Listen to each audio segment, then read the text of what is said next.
Erinnya lyo ddungi Katonda affe ow'okwagala Mukama w'emirembe.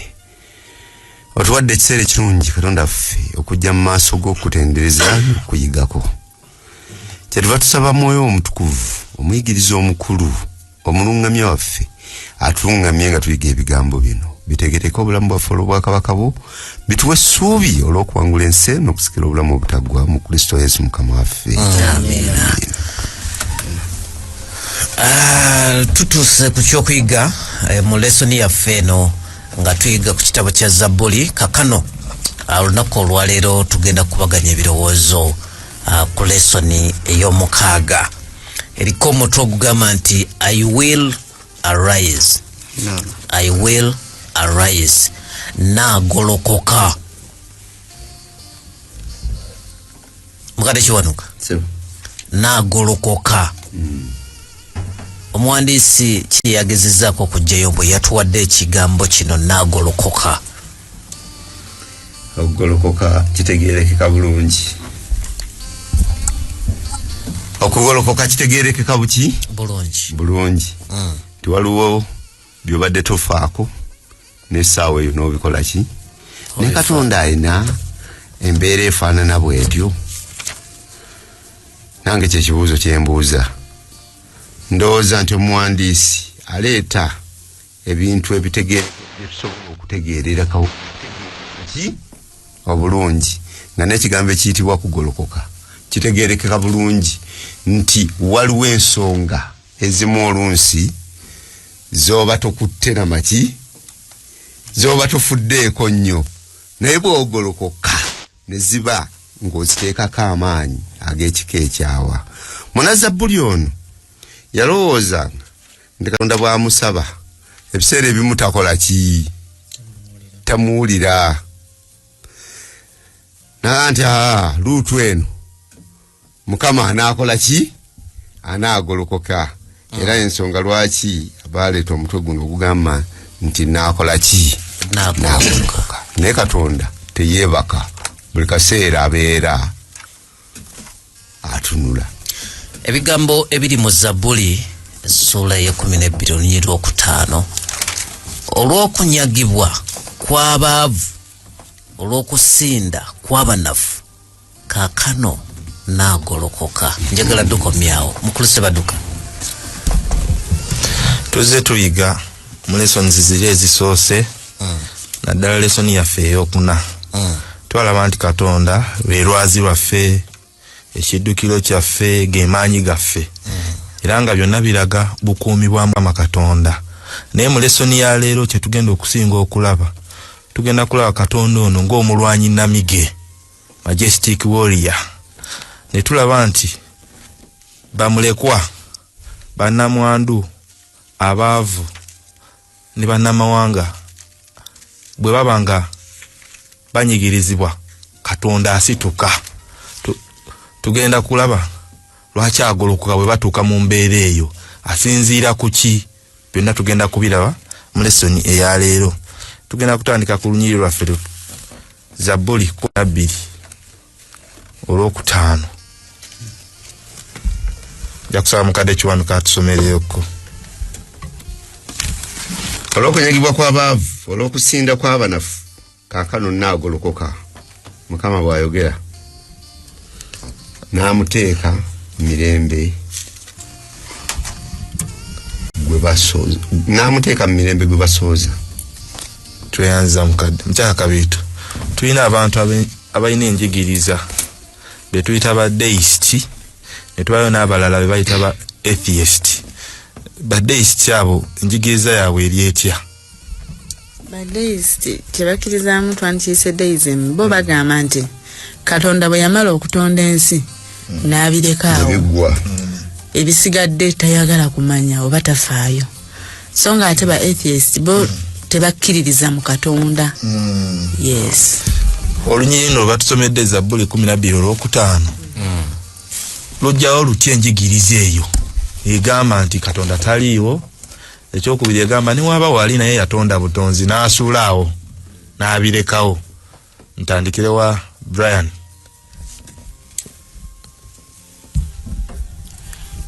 Ekyo ekyanikwa kyetuva okusoma kikulaga nti olwokuba nti Katonda alaba nti waliwo akunyigirizibwa eri abantu bano, ye kennyini asazeewo, ye kennyini agolokoke era atuuke kweri oyo yenna amukabirira era oba ayayanira okumutegeera.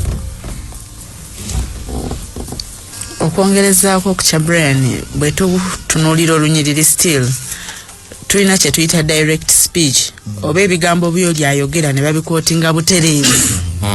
I will arise says the Lord, nga kiva mu ddoboozi lyani lya Katonda yennyini. Olunyiriri lwongera okugaatiriza okubeerawo kwa Katonda, ate era lwongera okukwatiriza okufaayo kwe ku bantu be, kitegeeza waali. Singa tuwetegereza bulungi Katonda nga bwe twasoose okwogera nti teyeebaka, kubanga mu ssuula eri eya 39 twakizuula nti Katonda amanyi buli kiki, buli kifaako, buli katundu akatulimu. Naye ensonga eri emu nti atuteekako, waliwo byateekako omwoyo. Ebintu bye bwe yabitonda teyabirekanga bwe yabitonda, abiteekako omuki omwoyo, n'abitunuulira, n'atunuulira omwavu, n'atunuulira anyigirizibwa, n'atunuulira buli muntu embeera gy'akola ki gy'alimu. Kakati mu kutunula kuno olw'embeera omuntu gy'alimu, ku lwa Ssebadduka agolokoka n'ayimirirawo olukutaasa embeera eyo gy'okola ki. Tugende mu maaso. Tulinayo ebisuubizo byonna bye tumanyi mu Bayibuli oba mu Zabbuli oba wonna w'okimanyiko mu Bayibuli nga Katonda ono mwetegefu okugolokoka bwe tuyita erinnya lye. Kyala Kabito, kantandike naawe. Nti ezimu ku nnyiriri ezitugumya eziraga nti mwetegefu okukola ku mitawaana gyaffe. Bwe tusomako mu Zabbuli eya 46 olusooka nezeeyongerayo aga nti Mukama kye kiddukiro kyaffe, omubeezi atabula mu kulaba ennaku. Yes. N'ekirala tulina Yokaana essuula eyokusatu olunyiriri lwa 16 olutugamba nti kubanga Katonda bwe yayagala ensi bw'atyo n'okuwaayo n'awaayo omwana we yazaalibwa omu yekka, na buli amukkiriza alimu okubula naye abeere n'obulamu obutaggwaawo, nti ye kennyini yawaayo omwana we nze nsobole okulokolebwa. Zabbuli 5:15 munkoolenga mu biseera mmwe by'okulaba ennaku, nange n'abawonya era munaakola ki, munangulumizanga. Tulina n'endala nnyingi nkadde kiwano. musabe muliwe, munoonye mulira, mweyanjule muliggwa. Matayo 7:7 tweyanziza. Bwe tugenda ku kitundu kino ekyabadde ekya Sande ekigamba nti omulwanyi namige, nja kusaba mukadde tugende mu Zabbuli essuula 18 olunyiriri olusooka paka ku lwokusatu, tulabe embeera ki Dawudi mwawandikira Zabbuli eno. Kiki ekyali kituseewo ekyamuleetera okuwandiika Zabbuli eno eyo18? Badde nsaba ssebo. Yeso. Okkiriza ensomero eddala akasooka akatwe ka Zabbuli nti ya mukulu w'abayimbi, Zabbuli ya Dawudi, omuddu wa Mukama eyagamba Mukama ebigambo eby'oluyimba luno ku lunaku Mukama lwe yamuwonyezaako mu mukono gw'abalabe be bonna ne mu mukono gwa Sawulo ng'ayogera nti nkwagala ggwe ayi Mukama amaanyi gange. Mukama lwe lwazi lwange era kyekigo kyange era yandokola. Katonda wange olwazi lwange olunywevu, oyo gwe ngenda okwesiganga. Engabo yange n'ejjembe ery'obulokozi bwange, ekigo kyange ekigulumivu. nakowoolanga mukama nakowoola mukama oba nakowoolanga mukama asaanira okutenderezebwa bwe naakowoolanga bwe ntyo mubalabe bwe naalokokanga bwe ntyo mubalabe bange. Kitegerekese bulungi. Wali batugambye nti Katonda mwetegefu okujja okukola bwetumukowoola. Kati wano tulaba Dawudi amaze omukowoola akoze era amulokodde okuva muki ewa Sawulo n'abalabe bangi abalala yakola ki yabamuwonya. Naye ng'ogyekaawo tulina awalala we tumanyiko mu Bayibuli nga Katonda asitukidde ddala mu nnyini ajje alokole yennyabo. Bwe tusoma ku mikwano gya Danieli abasatu bwe baamukowoola nga babasudde mu kikombe yasituka najja n'abeera nabo. Esebo ewalala ye Esther mu biseera bya Esther nga Hamani nga agenze wa kabaka ng'era abaana ba Isirayiri bagenda okuttibwa. Naye Esther bayeseza n'agenda n'asiiba ennaku 3 n'atuuka ogenda ewa kabaka. Awo kabaka ate n'amuwuliriza n'amuddiramu. Lutti baamuwamba nga bamuwambidde mu nsi mwe yali ye Sodomu ne babatwala. Ne Katonda yayimuka ne Ibulayimu n'ejje eritaali ly'amaanyi. Ibulayimu n'agenda n'akuba n'abawamba n'abakomyawo. Ekitegeeza nti Katonda asobola okuyimuka n'agolokoka n'atambula n'abantu be. Tulinayo n'awalala Alooni ne Miriyamu baali boogera ku Musa. Ekisooka yawasa omukyalo muki yali Mukiiti Mukuusi Mufirika. Ekyokubiri nga bagamba yeeka gwayogera naye talina balala bayogera nabo nti bagamba nga bakamalo byogera immediately amangu ddala najja n'abagamba muyinza butya obutatya kwogera ku muweereza wange yajjirawo. Nja kusaba mukadde tugende mu okuva essula 3 olunyiro lusooka paka ku lw'omwenda. Kye tunoonyamu twagala kulaba Katonda ng'asituse agolokose aze. Kuva essula 3 agamba nti Musa yali ng'alunda ekisibo kya Yesero mukoddomi we. Kabona we Midiyaani n'atwala ekisibo ennyuma w'eddungu n'atuuka ku lusozi lwa Katonda Korebu. Malayika wa Mukama n'amulabikira mu lulimi lw'omuliro okuva wakati w'ekisaka n'atunuulira. Laba ekisaka ekyo ne kyaka omuliro, ekisaka ne kitasiriira. Musa n'ayogera nti kaneekooloobye kankati ndaba ekigambo kino ekikulu ekisaka kye kivudde kirema okusiriira. Mukama bwe yalaba nga yeekooloobezza okulaba, Katonda n'amuyita ng'ayima wakati mu kisaka ng'ayogera nti Musa, Musa.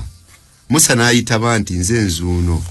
N'ayogera nti tosembera wano, jjamu engatto zo mu bigere ebyo kubanga ekifo ky'oyimiriddemu y'ensi entukuvu. Ngende maaso. Yes sir. N'ayogera nti nze ndi Katonda wa kitaawo, Katonda wa Ibulayimu, Katonda wa Isaaka era Katonda wa Yakobo. Musa n'akweka amaaso ge kubanga yatya okumutunuulira Katonda.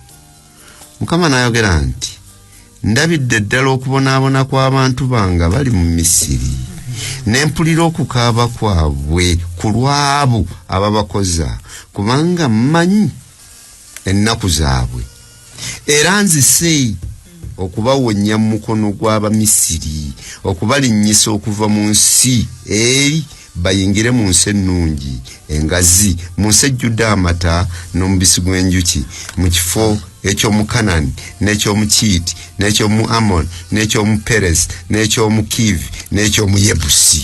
Mukadde ne bw'okomawo nja kusaba otuddiremu olw'omusanvu lwokka. Mukama n'ayogera nti ndabidde ddala okubonaabona kw'abantu bange abali mu Misiri n'empulira okukaaba kwabwe ku lwabo ababakoza kubanga manyi ennaku zaabwe.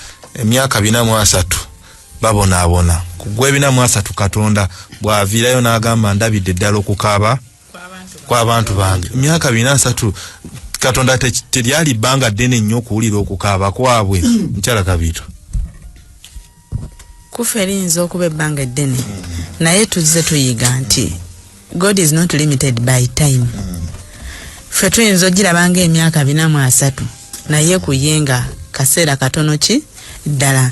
N'ekyokulala n'ekirala nti emirundi egisinga bwe tubeera mu buzibu twagala nnyo okwerwanako.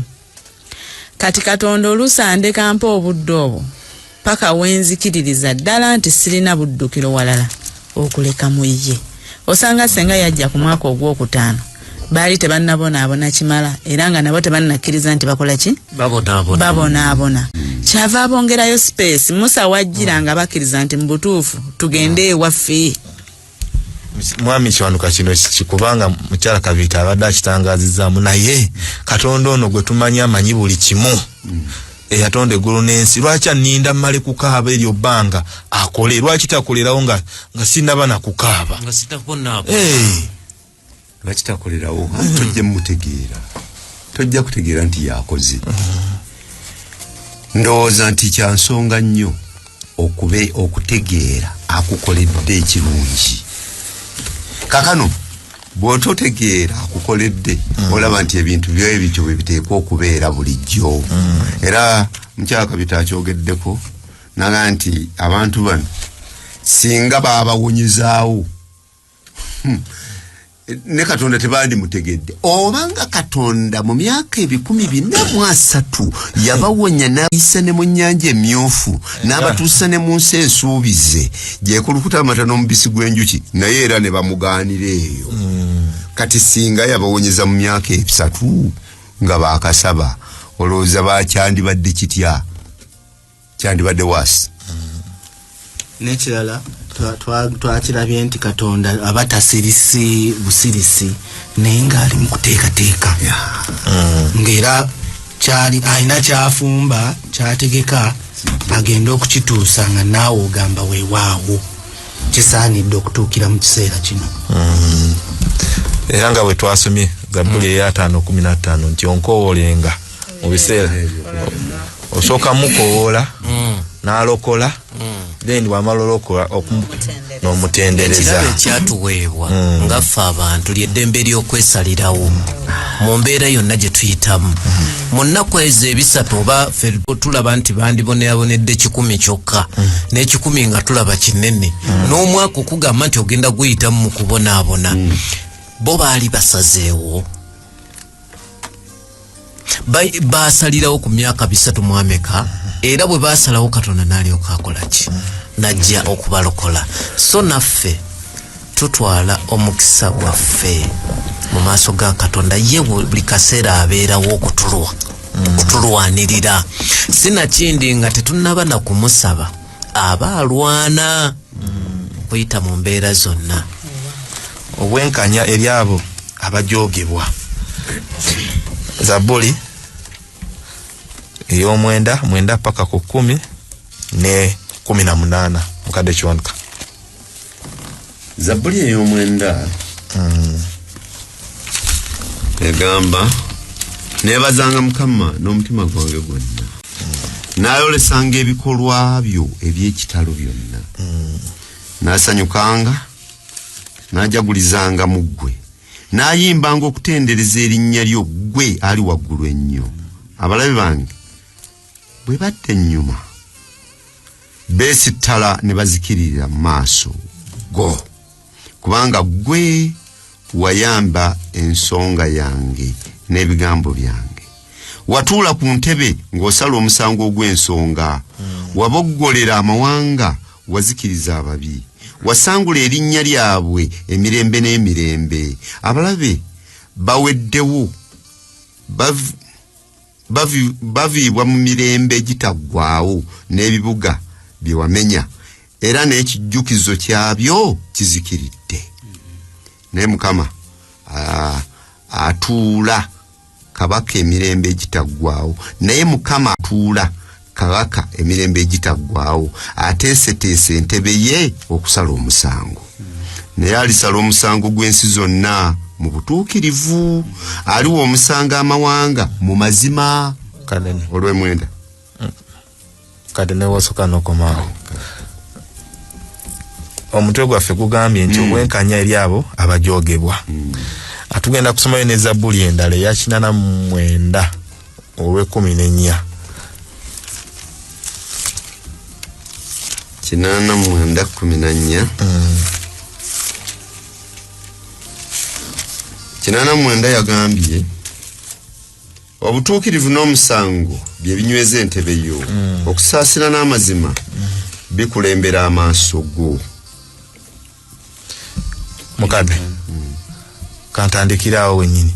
Lwaki we kituuka kuba mulekwa, kuba namandu, kubaavu, kuba n'amawanga Katonda asitukirawo? Lwaki we kituuka kwabo mu Luzungu bayita abali oppressed, abanyigirizibwa, Katonda asitukirawo ye? Lwaki?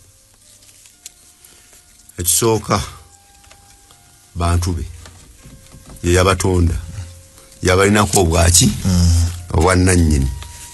Ate ne bano abalina abanyigiriza bano nabo ye yabatonda, ate ye yabawa ne bibakola ki ne bye balina.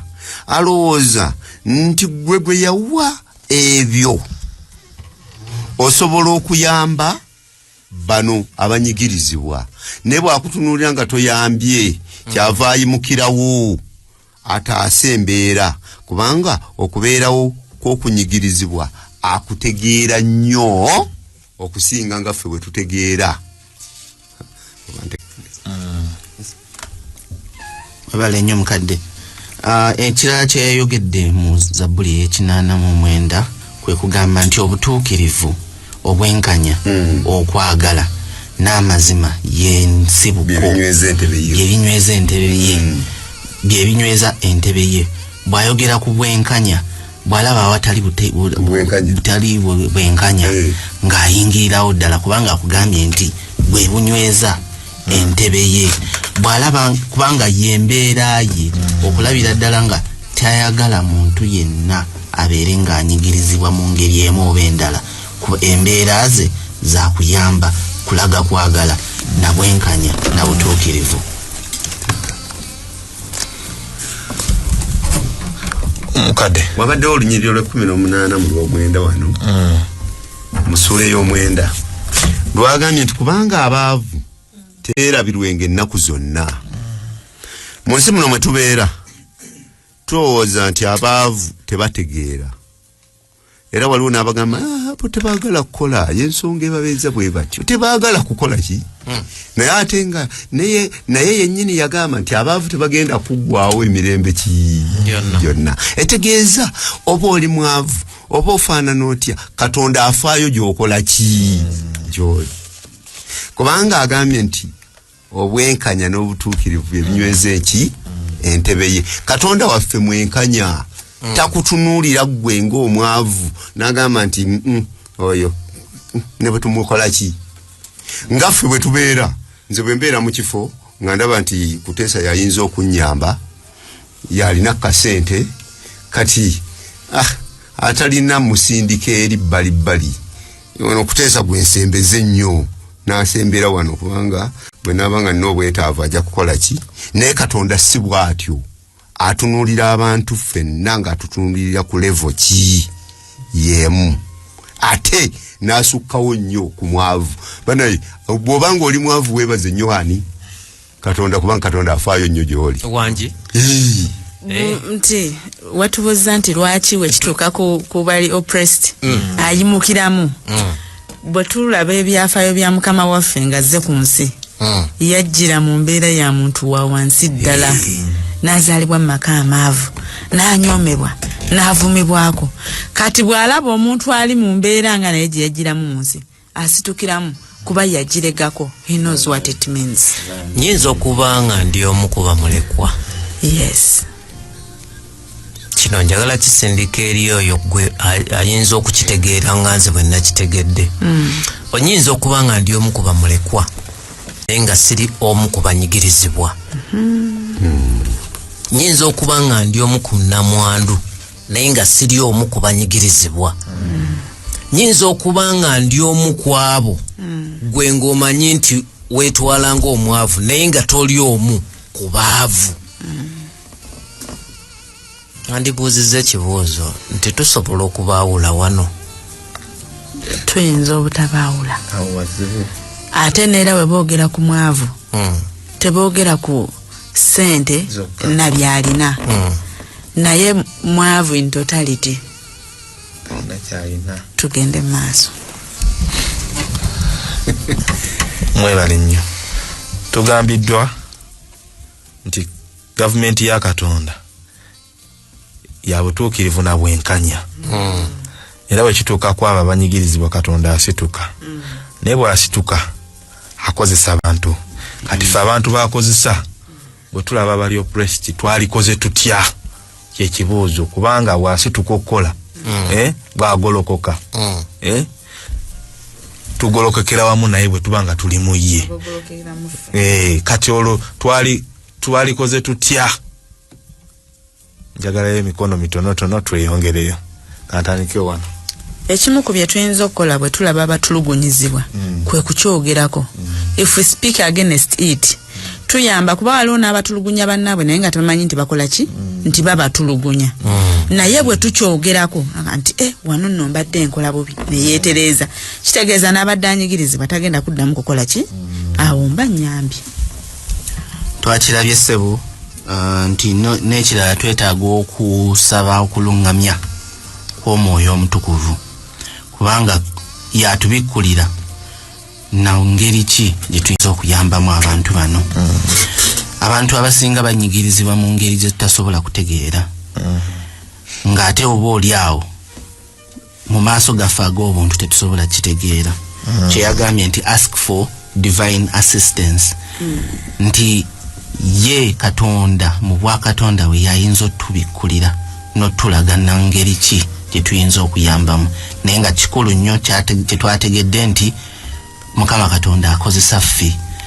Biseera bingi abasinga tubalekaawo naddala ne ku street n'olaba omuntu ng'ajja kusaba 10. Bano baasukka okutusaba busente. Naye nga Mukama Katonda alina kyayagala okutuuka ku mutima gwo.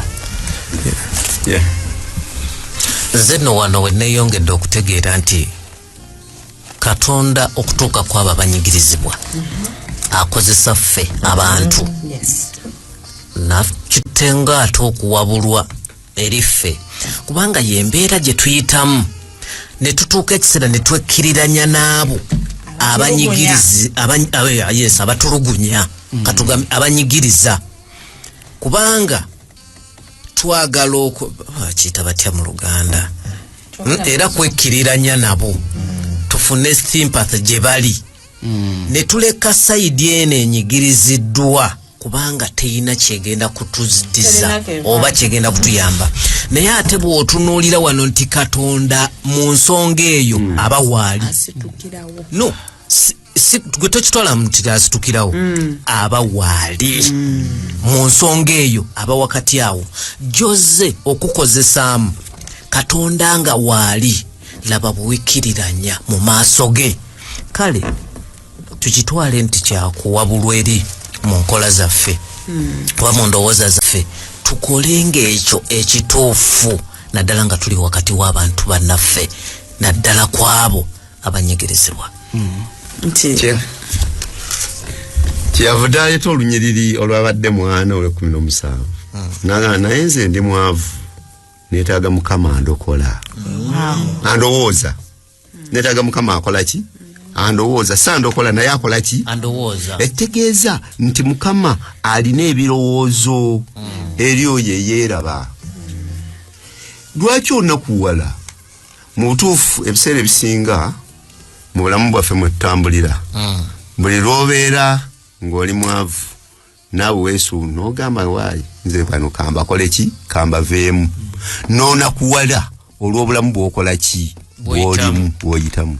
naye katonda waali kino kyoteekwa okutegeera nti katonda akola ki kyogamba tukitwale nti nayo nteekateeka ya katonda oyinza ekisobola okubeera ng'eri bwe twasoose ne tukiraba ne kino ekisoboka okubeera bwe kityo nti katonda tasirika kubanga atumanyi amanyi n'ensonga lwaki ndi bwe nti kiwanuka ne gundi lwaki ali bw'atyo kati gwe teweemalaamu n'osigalawo nogaa nti bannange era nze katonda akulowooza nze ndi mwavu neetaaga mukama ndowooza gwe oli mubeezi wange era omulokozi wange tolwawaayi katonda wange. Bwe tusomako mu Yakobo 1:27 banzikiriza ensomero wano. Religion that God our Father accepts as pure and faultless is this: to look after orphans and widows in their distress and to keep oneself from being polluted by the world. Tugenze eddiini ennongoofu kokyuse nti eddiini ennongoofu yeeno okulabirira abafuzi ne bannamwandu ne bamuki ne bamulekwa bwe bw'obanga omanyi nti nembeerayo nnungiko lwaki bannamwandu ne bamulekwa tofaayo gye bali omwana ali mu kulwana tasoma ali awo ali waka naye naawe okiraba ababo obasasulira buwumbi na buki n'okyusako ne ku ssomero n'asukka ne fiizi zaawa naye ng'okimanyi nti eddiini ennongoofu kuyamba abafiiru banfuuzi ne baki ne bannamwandu ne bamulekwa. Tweyongereyo mulituusaawo okusala emisango egitali gya butuukirivu. Kibuuzo Zaburi 82 mukadde tusomereyo mu bwangu olusooka paka ku lw'omukaaga. 82 olusooka yagambye nti katonda ayimirira mu kibiina kya katonda. Katonda ayimirira mu kibiina kya katonda asala omusango mu ba katonda. Mulituusaawa okusalanga emisango egitali gya nsonga n'okusalirizanga ababi. Musalirenga emisango omwavu n'oyo atalina kitaawe. Mugattenga oyo ali mu nnaku n'atalina bintu. Muwonyenga omwavu n'oyo yeetaaga. Mubalokolenga mu mukono gw'omubi. Tebaamanya so tebaategeera. Batambula mu kizikiza. Emisingi gyonna egy'ensi gisagaasagana. Nayogera nti muli ba Katonda. Era mwenna muli baana b'oyo ali waggulu ennyo. Tweyanziza gye twatandikira twalaba nti Zabbuli zino zijjudde abantu ba Katonda nga beemulugunya eri Katonda. Lwaki tuli mu eno embeera naye ate tulabye nti Zabbuli eno ate Katonda ye yeemulugunyiza abantu. Mulowooza lwaki yeemulugunyiza abantu? Tutandike mukyala Kabiito. Nti Katonda bw'aba atutonda yatukola mu kifaananyi kye. Era Zabbuli emu yatugaa nti yatutonda okubulako akatono okubanga ye. N'atugabanyiza ku qualities ze ezimu. Ng'emu ku zo yatuwa okuba abafuzi oba abakulembeze. Bw'atonda omuntu namugaa nti afuge byonna eby'omu nsi eby'omu mazzi n'ebiriwa. Kati ne bantu bannaffe abamu abatadde wansi w'obulabirizi bwaffe. Nga mu Zabbuli eno mulimu abakulembeze b'Abayisirayiri. Bayibuli etugamba nti teri bukulembeze butava wani wa Katonda. Naye mu bukulembeze bwabwe beerabidde nti ate waliyo Katonda ow'omuggulu. Batulugunya be bakulembera. Naye ng'ate eri tulabye nti ebimu ku kikula kya Katonda mwenkanya wa mazima ayagala. Ebintu ebirungu ebyo byonna bano abakulembera bannaabwe babisudde mu guluka. Mu lw'omukaaga Katonda kyava avaayo n'abajjukiza nti nammwe muli bantu nga be mukulembera era omusango gujja basalirwa kyenkanyi nga bano be mutulugunya. N'abajjukiza n'obajjukiza nti basobola okufa wadde balabika nga abali waggulu wa bannaabwe. Essebo kyembuzaamu awo nti abakulembeze bano obutafuganga Katonda bwafuga nga tebalina bwenkanya tebaagala mulowooza ensonga enkulu eva ku ki? What is the actual problem? Buzibu ki ddala bwe balina? Tandikire wa Brian. Sebo okweyagaliza. Kisingira ddala nti oli bw'abeera mu leadership role oba mu bukulembeze ekisinga abantu kye bakola kwe kwagala okweyagaliza. Kati bw'atuuka nga yeeyagaliza okusalawo kwe oba okulamula kwe kutuuka okuba nga kulina gye kwekubidde. Nga bwe kwekubira eyo oluusi kuyinza okwekubira ew'omugagga kubanga akimanyi nti alinayo kyanaafuna. Naaba nga asala emisango egitali za nsonga, olwo naaba nga anyigiriza oyo omwavu mulekwa atalinaako mwasirizi. N'ekirala ekireetera abakulembeze baffe okutukulembera nga si benkanya beerabira. Twayigako emabegako awo teri kitukola bubi na kutujja ku mulamwa mu kkubo lya Katonda nga kwerabira experiences zaffe ez'emabega ne Katonda waffe. Kati we beerabira ebyo bo ne batunuulira present abatadde mu bukulembeze buli kimu kirabika ng'ekiri obulungi ne beerabira nti emabega waliwo n'abatuusizza wano bwe bamwerabira beerabira n'okufa kw'oli abonaabona. Beerabira okumukwatirwa ekisa so nga ate be emabega bakwatirwako ku kisa. Waliwo olugero olumu lwe tusomako mu Bayibuli olw'omusajja gwe baasonyiwa ebbanja. Kati ate ye bw'agenda eno ng'eriya bw'abanja namugamba nti ezanga oteeko zireeta. Mpozi nange neyongera okubikulirirwa wano mulituusawo okusala emisango egitali gya butuukirivu. Ekyamazima atwayigako ne tugamba nti mu byonna Katonda waffe mutuukirivu. Ekitegeeza emisango egy'obutuukirivu tosobola kusala kasita ova ku Katonda. That is it. Oba osala gitali gya butuukirivu. Gwe bw'ojjawo Katonda ne weeteekawo. Kyekino omuganda wange Brian kyagambye nti beefaako. Bwe weefaako kitegeeza tokyafa ku Katonda. Ate ng'obukulembeze kuba kusala misango, kutunuulira embeera n'osalawo ekituufu. Obwo bwe bukulembeze. Bwe tuba tusala emisango egitali gya butuukirivu kitegeeza tukolanga ffe abantu bwe tukola ki bwe twagadde. Tulikomyawo okukola nga ffe bwe twagadde nga tetukolanga Katonda bwe yandyetaaze buli kimu kitambule. Ebale nnyo mwebalire ddala mulituusawo okusala emisango egitali gya butuukirivu. Nze ddala Katonda yaddira amateeka ge n'agawandiika munda muffe.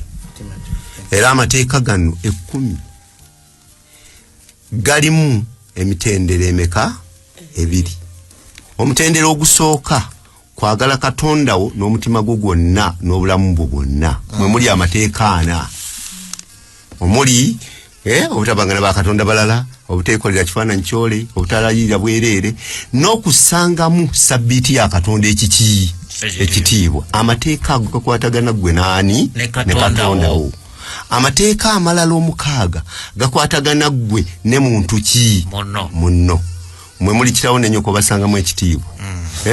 Tottanga, toyendanga, tobbanga, towayiriza, towegombanga bintu bya muntu muki munno. Amateeka gano gonna Katonda yagaleeta n'agawandiika mu bulamu bwaffe. Era mwago mwe tugwana okusalira omuki n'okutegeera namulondo ya Katonda afuga ali ku ntikko yaki y'obulamu bwaffe ffenna. Naye ekyakabi nti twerabira ebiragiro bya Katonda. Era omuwandiisi wa lesson yagambye nti namulondo ya Kabaka essibwamu amaanyi olw'obwesigwa eri Katonda so si lw'amaanyi ga buntu. Naye ekiseera ebisinga nti amaanyi gaffe ge tukozesa olw'okusalira abalala omuki buwaze wano kiki wakoze kino ne kino n'olwensonga eyo genda kulimanda kumala ebbanga bweriti naye nga musajja watu tolina n'ensonga gye wakoze eki naye ye nga akozesezza buntu bwe era eno y'ensonga ne mu kkanisa zonna mwe tutambulira lwaki emisango oluusi gisalwa mu ngeri etakwesa Katonda kitiibwa lwaki kubanga oli atunuulira n'akozesa buki buntu naye Namulondo ya Katonda etuddewo nga y'okuntikko ekitegeeza nti wandibaddeewo okusala omusango wandibaddengawo okusooka okwebuuza kw'oyo omukulu atuula ku Namulondo. Tweyanziza katudduke mangu waliwo embeera wetuuka za anyigirizibwa atulugunyizibwa ninkabirira Mukama naye n'alabika nga akoze eki asirise. Twagala tugenda kufunayo ekyokulabirako mu Bayibuli mu Bassekabaka ekisooka essula 18 onyero 37 na 38 ekisooka 18 37 na 38 37 yagambye mpulirayi Mukama mpulira abantu bano bamanye nga gwe Mukama gwe Katonda era ng'okyusizza emitima gyabwe okuddayo. Awo omuliro gwa Mukama ne gugwa ne gwokya ekiweebwayo ekyokebwa n'enku n'amayinja n'enfuufu ne gukombera ddala amazzi agali mu lusalosalo.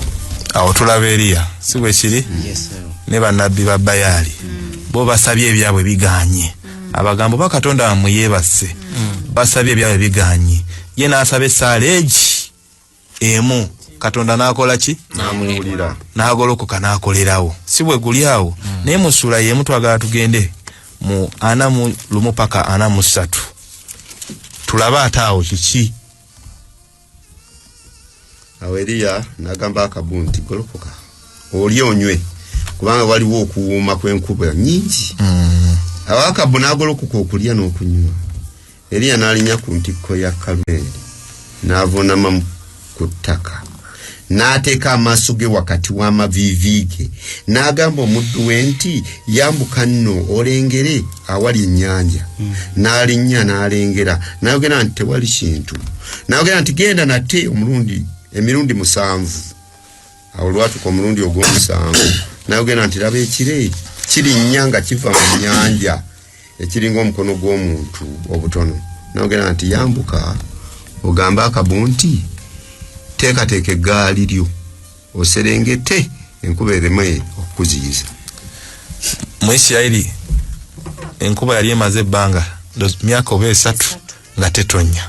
Wali gye tuvudde myaka 3 n'ekitundu wali gye tuvudde Eriya asabye essaala egi emu Katonda n'akola. Wano kimwetaagisiza okusaba emirundi emeka 7. Kantandikire wa Brian Katonda asinziira ku ki eno sala n'agiddamu mangu ddala ate eno n'alabika nga aluddewo asinziira ku ki wali gwali mulundi gumu wano gye mutwalidde emirundi 7. Oba nsooke wa mwami Kuteesa kansooke wa mwami Brian sewe webale nnyo kakati twakirabye nti mu kiseera kiri Katonda avaayo nga yagala okulaga ababayaali nti yeye Katonda era yagwanidde okusinzibwa era yakolerawo kubanga singa tekyali bwe kityo osanga oba oliawo n'abo abakkiririza mu Bayaali bandigambye naye buuyo naye ebibye byakoze ekibyasabye tebikola ki tebivuddeeyo. Naye bw'ajja mu 41 ayagala okwongera okutegeeza Eriya nti alina kusigala ng'obwesiga abutadde mu ye. Kwegamba n'asooka alindirizaamu oba oliawo aleme kulowooza nti buli lw'anaasaba nga kijja tuukirira mu kiseera ye mwakyagalidde. Nti emirundi egisinga bwe tukoowoola Katonda kyatuzeemu oluvannyuma lw'okusaba kwaffe si bujulizi eri ffeffeka abasabye naye bujulizi eri n'abalala baki bangi abatwetoolodde. Bw'asabira enkuba osanga waliwo abagezigezi b'ebiseera ebyo nti mu sizoni bweti enkuba entebereza y'obudde oluvannyuma lw'ebiro ebitimu n'alinda ebiro byonna bye basubiriramu enkuba bikole ki kubanga ye Katonda yamanyi buli kimu. Is not limited by time and space. Kati n'alinda okutegeera kw'omuntu kukole ki kugweyo. N'ekirala obutanyanukulirawo mangu oba obutayanukula nga bwe nandyagadde kimpa omukisa okusigala nga mwenywerezaako kubanga mba neekubye east west south and north byonna ne bigaana kati kinyongera okuntegeeza nti nina kusigala ku Katonda yekka kubanga yamanyi obuyambi bwawe buyinza okuva bwe neetaaga. Katonda waffe addamu okusaba wetumusabidde awo wennyini w'omusabira wakuddiramu atya naye Katonda waffe wanteekateeka ffe bye tutannaba kutunuza n'amaaso ate byonna byonna bituwa ono yamutunuulira nga ekyamazima akyalina okumuteekateeka okukkiriza ku kino kyali mu kusaba ate kyalina n'enteekateeka wano kwa Bayaali kyali there and then era Katonda yali akimanyi nti nina okukikolerawo era yali akiraba. Kitulaga nti mu byonna bye tukola newe tugenda ku maviivi Katonda waffe abaatulaba ne kitwetaaga abaakimanyi ne wanaakituweera mu kiseera ekituufu abaakimanyi kale bw'abanga akulindalindako era aba akuzzeemu naye ng'akuteekerateekera ku lw'obulungi. Yagambye nti omusango gwa Katonda gupimibwa na bwenkanya awamu n'ekisa. Abaana ba Katonda bakoowoola okusabira abo ababayisa obubi era bakyuke n'okukyuka baleke engeri zaabwe embi zonna buli mbeera ez'obubi zikole ki zijjibwewo. Katonda ekiseera lwaki Lutwenu bwe baali basaba asaba emirundi 7 tewali Katonda waaba yeebakidde ne buli kaseera agolokoka kubanga amanyi obwetaavu bwaffe mu kiseera ekituufu era ekiyinza okuyamba gwe naani nange olwokubanga amanyi bw'atyo. Mu Zabbuli eno nga tumaliriza ey'Ekinaana yagambye balyoke bategeerenga gwe wekka erinnya lyo yakuwa abawulira bategeere nti ye yekka oli waggulu nnyo ng'ofuga ensi yonna olwokubanga yafuga ensi yonna abantu okumutegeera nti yakuwa si buli wogamba n'agolokokerawo alina enteekateeka esingako obulungi olwa buli muntu yenna. Sabadduka akkiriza mukadde atusomereko mu Zabbuli 27 olw'13 n'olw'14. 27:13 13 agamba bw'ati nandizirise singa sakkiriza okulaba obulungi bwa Mukama mu nsi ey'abalamu. Lindirira Mukama tamu amaanyi oguma omwoyo gwo weewaawo lindirira Mukama. Oba ziddemu awo oba aluddewo batazeemu nga bwe njagala nina kulindirira ani Mukama. mu linnya lya Mukama waffe Yesu Kristo. Katwebaze. Katonda waffe ajjudde ekisa n'okwagala tukwebaza olw'ekisa kyo gye tuli. Tukkiriza nti mu buli kusaba kwaffe okwa buli ngeri otuddamu. Tusaba oyongera okutukuuma nga twesiga ggwe era tukulindirenga mu linnya lya Yesu Kristo Mukama waffe. Amen.